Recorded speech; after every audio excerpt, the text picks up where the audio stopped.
Self-Destruct sequence activated.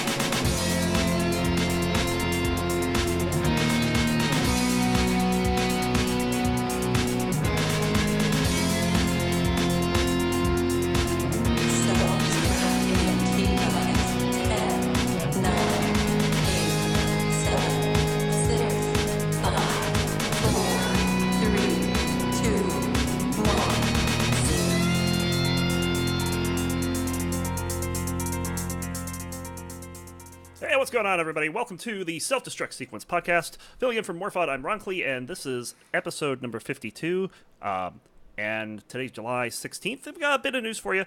Descent Underground has been... They made a post recently that I wanted to talk about briefly. This is regarding... basically, they've been kind of quiet lately ever since Pixley stepped down. He resigned from his position. And they're talking about... and talk about things about getting more developers in, which is it's pretty interesting. It's an interesting read if you go over to DescentStudios.com, go over to their forums, and the blog entry is called A Quick Update. Very much worth reading.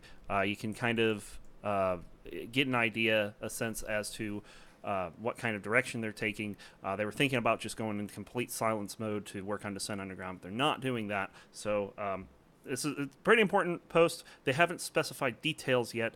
Undergrounders do have a bit more information. We can't release that at this time, but we will keep you up to date as they release this information publicly. So that's the deal with Descent Underground. No builds as of late.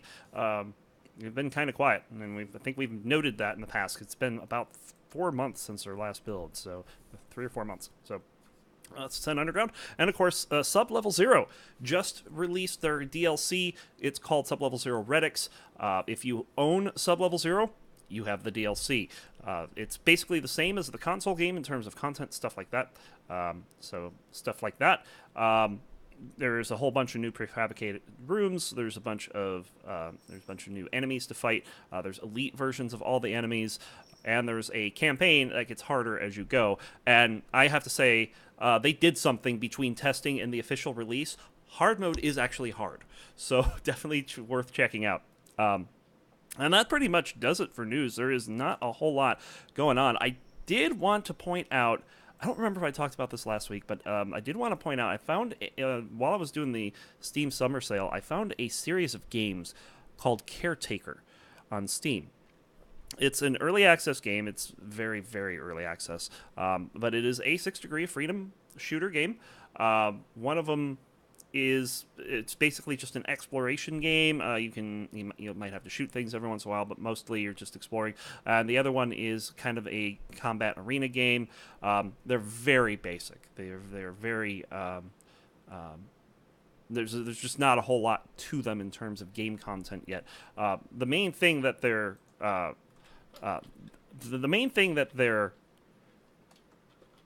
promoting about this game is a story. And the story is narrated by David Hewlett of Stargate fame.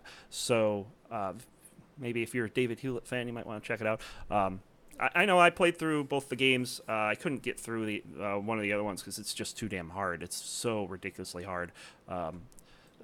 You just get overwhelmed really quickly. So, but it's worth checking out if you have some spare coin.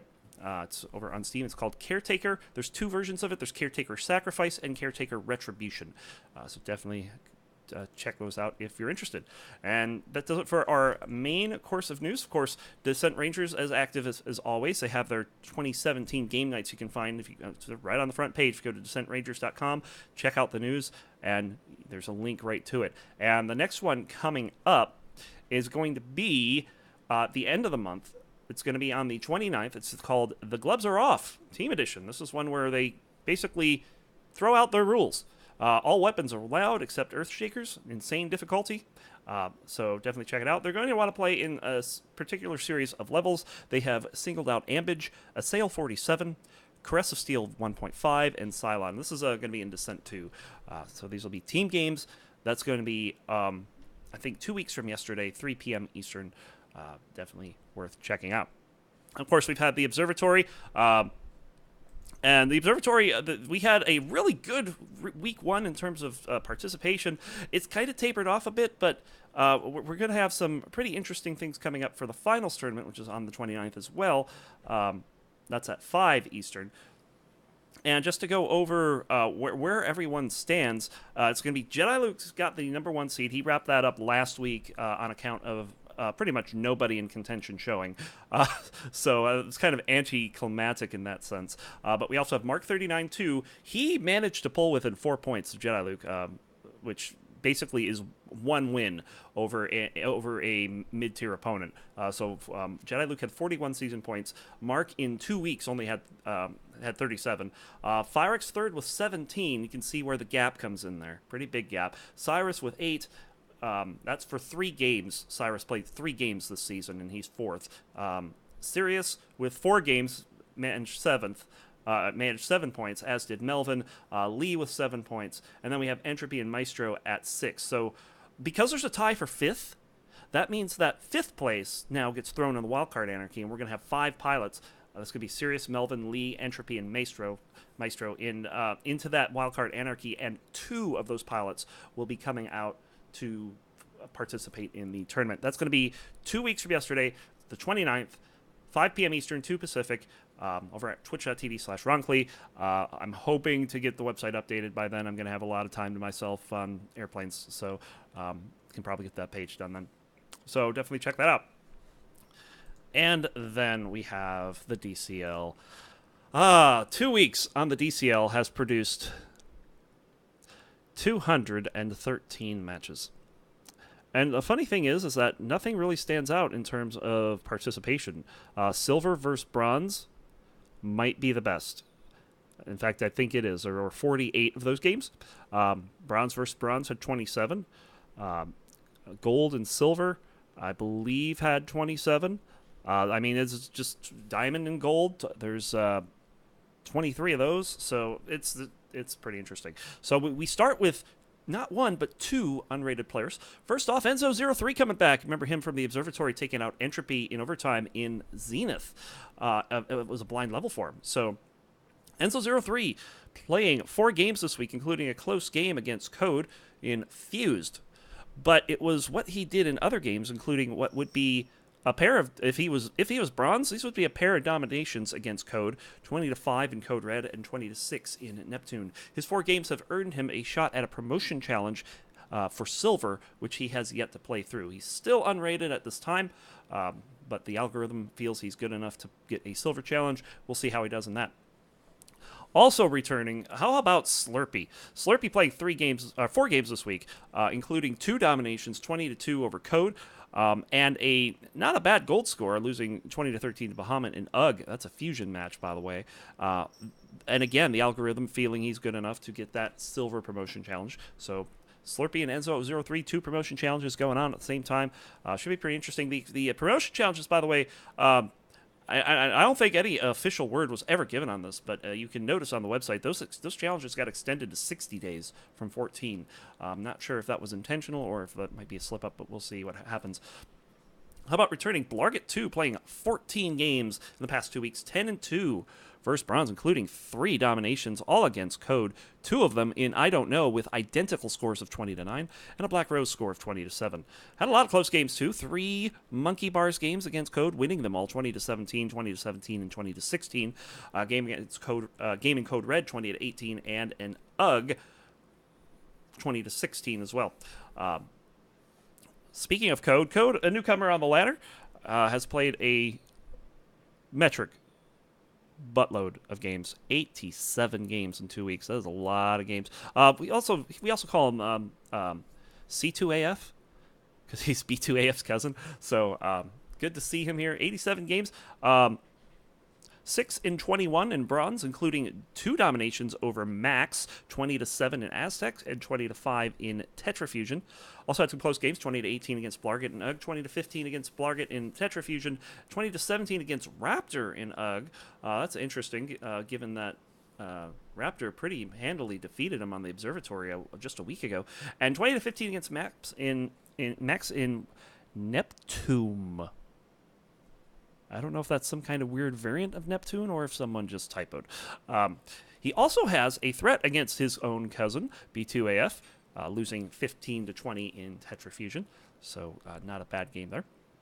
And he's been mixing up with everyone. I mean, he's got a whole bunch of games against Jedi Luke and Mark 39-2. 5 of those, I have to point out, for as much as he's playing, those 5 negative scores he has and 2 otherwise shutouts they're not holding him back. He's playing. He's going out to play, and he's very happy to play. So that's Code. Also, Max playing 8 games. I believe he's fairly new on the ladder. He's got a close win, and it's the only win this week, 20-16 over Code in Descent 2 Accelerated Dragon. That was for the Descent 2 trophy for Bronze. We have Raptor returning 15 games this week, including 2-1 against Bronze. That includes a 20-9 domination of Code in Ascend. Lots of games against Silver and Gold, but not a whole lot to report on those. Naleski coming through, playing 3 games this week, dominating Code 20-1 in Code Red. That is his only win this week. And we got Can I Play Dad? And what astounds me about Can I Play Dad this week is he's 9-0 in Bronze. They are all dominations, 20-2 over Code and Ascend, all against Code too, 20-10 in Ascend, 20-6 in Logic, 20-4 in Minerva, 20-5 in Logic, 22 in Neptune, 20-7 in Accelerated Dragon, 20-4 in Ascend, and 20-6 in Neptune. He also has a dark horse, curious dark horse here, 20-17 in Logic against Ernie. Hope Ernie's not throwing again. I have no idea what would cause that dark horse otherwise. So 2 threatening scores as well, both against Maestro, losing 20-17 in Flea and 20-16 in Fused. And I believe, I did not check, I believe that puts him at top Bronze this week. Just double checking to make sure. Yep, that sure does. Can I Play Dad? Currently sitting at 17th on the ladder. Of note, if Slurpee fails his challenge, that would put him at top Bronze. He is number 16, just 1 spot above him. So definitely check that out. Oh, he's learning a new config. Ooh, that would definitely throw you for a loop. I know that firsthand. So, oh man, Ernie, good luck. Hope that works out for you. Swarthy in Silver has 4 games this week. 3-0 against Bronze, all dominations. 20-2 against Code in Ascend X4. 20-1 against Code in Neptune. 20-5 against Code in Neptune as well. Skywarp coming by for 1 game. He played Code. I had 1 game this week playing Raptor. And Lothar bot with 1 game, a domination, 20-3 over Code in Code Red. Lee Silver with 9 games this week, 2-0 against Code in Neptune, 20-2, and Logic 22, both dominations, and a threatening score against Morphod, 22-20 loss in Lurk. Interesting too, that's in Lurk. That's one of Morphod's stronger levels. Speaking of B2AF, we have B2AF coming by for 23 games this week.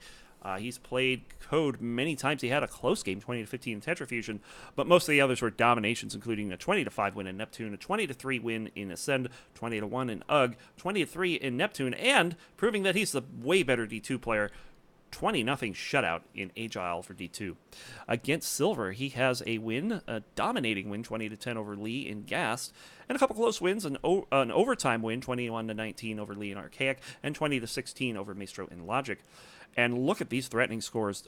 just astounding number of threatening scores. Out of 9 gold games, 6 of them are within 5 points, including a 17-20 loss to Bahamut in Wyndham, a 17-20 loss to Morphod in Audacity, an 18-20 loss against Vaniac in Agile, a 16-20 loss against Vaniac in Salute, a 16-20 loss against Vaniac in Fused, and an overtime thriller against Vaniac, 24-26 in Lurk, with Gold Pilot Vaniac coming out on top there. All right, we have Maestro coming in for 29 games this week. Basically shutting down Bronze. He's got 2 dominating games, 20-3 against Code in Code Red and in Neptune as well. And Lee, close game against Lee, 20-17 in D-Box, still coming out on top. Fyrex stopping by for 13 games. He is 3-0 against Silver, but he's got some dominations in Bronze, including 20-5 against Code in Neptune and 20-5 against Raptor in Lurk.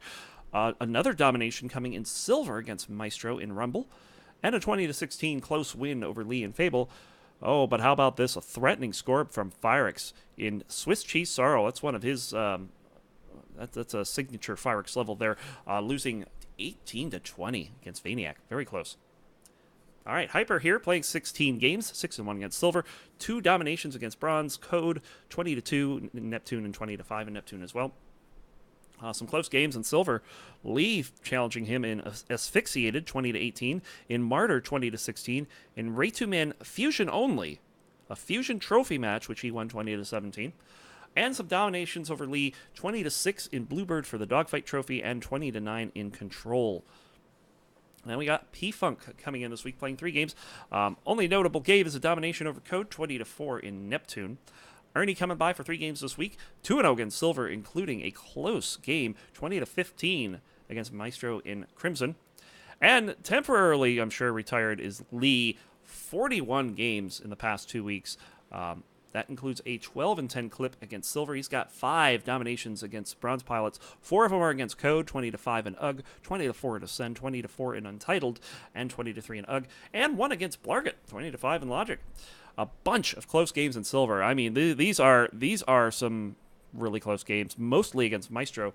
20-16 in Black Rose, 20-17 in Fuse, 20-17 against Hyper in I Don't Know, 20-16 against Maestro in Swiss Cheese Sorrow, 20-17 against Maestro in Vamped, and 2 overtime wins, and long overtime wins too, 24-22 in Rumble against Maestro, and another one, 27-25 in Barathrum against Maestro. Very long games. And on top of that, a threatening score, 20-18 loss against Vaniac in Wyndham.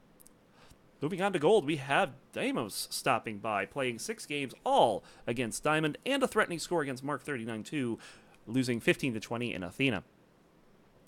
And then moving on to Vaniac, 33 games in the last 2 weeks, 2-0 against Gold, including a close game here, 20-17 against Melvin in Xenocide. He's got 2 threatening scores against Diamond Pilot Jedi Luke, losing 15-20 in Droids and 17-20 in Audacity, but mostly Jedi Luke's got that series locked down. Moving on to Zero, he's got 3 games played, all against Silver, including a dominating win, 20-3 over Hyper in Logic. Bahamut playing 10 games this week, going 1-0 against Gold. He's got a dominating win against Maestro in Silver, 20-5 in UG. And a close game with B2AF, 20-17. We called that a little earlier. And how about this? A dominating win against Gold Pilot Melvin in Wyndham, 20-8 winning there. Morphod on temporary hiatus here. He's hit that retire button. I'm sure once we get around land time, that will be undone. 12 games this week, 1-2 against Gold. He's got a dominating win over Lady Silver in Valor. And in Gold, how about this? A dominating win over Melvin in Take 2, 20-5. Wow, we don't see that happen to Melvin very often. So, congrats for Morphod for keeping that in domination range. Moving on to Diamond. We got number 2 pilot, Mark, 39-2, playing 27 games this week. 7-0 against Gold, and wow, this is a 3-3 against Diamond. Oh, these are going to be juicy. These are going to be real juicy. Real juicy. How about a shutout win, 20-0 over Code in Neptune, 20-1 against Code in Code Red. Against Silver Pilot Maestro, he's got 20-5 in Athena and 20-5 in Ascend. Against Silver Pilot Fyrex, 20-3 in Mind Tricks. Against Lee, 20-3 and 14 no missiles, all dominations. Moving on to gold. Actually, had a close game we mentioned against Deimos, but he had 2 dominations both against Vaniac, 20-10 in Fused and 20-9 in Mind Tricks. And how about this? A rare Diamond on Diamond domination, 20-9 over Jedi Luke in Salute. That was a random button, but he is also 3-3 there, and we'll have that the other way in a moment. Number 1 pilot though is Jedi Luke. Jedi Luke 16-3 against gold this week, 3-3 against diamond, playing a total of 35 games. I feel like we're missing some pilots on the report this week. I don't see Cyrus here, and I know that Cyrus was on here. I don't know why he's not on here, but it's Cyrus. So Jedi Luke top spot. He's got 5 dominations against Code, 20-0 in Neptune, 20-1 in Logic, 20-1 in Neptune, 20-1 in Wrath X4, and how about 20-2 in Logic against Silver Pilots, 20-3 Swarthy and Lurk, 20-2 against Lee and Mega Fused, all dominations. And in gold, he's got a bunch of dominations here. 20-9 against Deimos and Logic, 20-4 against Deimos and Wrath X5, 20-6 against Vaniac and Ascend X2, 20-8 against Vaniac and Logic, 20-6 against Vaniac and Savage X4, 20-6 against Melvin and Crimson, 20-3 against Melvin and Ascend X5, 20-6 against Melvin and Logic X2, and 20-7 against Melvin and Crimson. He also has a very close win over Mark 39-2. Overtime infused 22-20. It wasn't their most recent game, but it did get him the number 1 spot back. And it's just very interesting that some of these games, keep in mind, they have a 3-3 record, pretty evenly split. But you have a 20-11 on Mark's side and a 20-11 on Jedi's side. Very wide margin of scores. It's just very interesting to see as you get higher up on the ladder that those scores get further and further apart, even though the pilots are closer. So a very interesting series. And I mean, the same could be said about Morphod and Melvin. Morphod putting the 20-5 spec down on Melvin in his home. That's pretty crazy. So I fail at show prep because I have not prepared myself for this. And this is the game of the week. And if you have to give the game of the week to anything, you have to give it to Sirius for trying to take down Jedi Luke in Athena X3. That was a 20-18 loss for him. Very close match. That was over on the observatory. We did not get to see it live, but we did see the last few moments of that match. So that was really the one that stuck out in my mind as being a really good score. That was pretty close to being a dark horse there. So that's going to do it for this week, guys. Of course, keep in mind we have the Cajun Country Descent Land coming up. That starts, I believe, on Wednesday. I'm going to be getting there Thursday, and I'll be doing some casts from there. So you can check that over on twitch.tv/Roncley. Be sure to follow us because I have no schedule for this week. We'll see when I go live, what I go live with. It should be pretty interesting for sure. I'm looking forward to it. So that's going to do it for this week. If you have any questions, comments, concerns, or confessions, you can write us at emails@selfdestructsequence.org with your question, and we will answer them on air. We still kind of owe a lengthier answer to one from previous about styles of Descent play, but I really wanted to have Morphod back so we could have a bit of a powwow and maybe figure out how we want to present the answer to that better. So we'll figure out what we'll do with that. But be sure to note if you want to be anonymous or not. If you are anonymous, we'll make fun of you. If you're not anonymous, we'll probably make even more fun of you.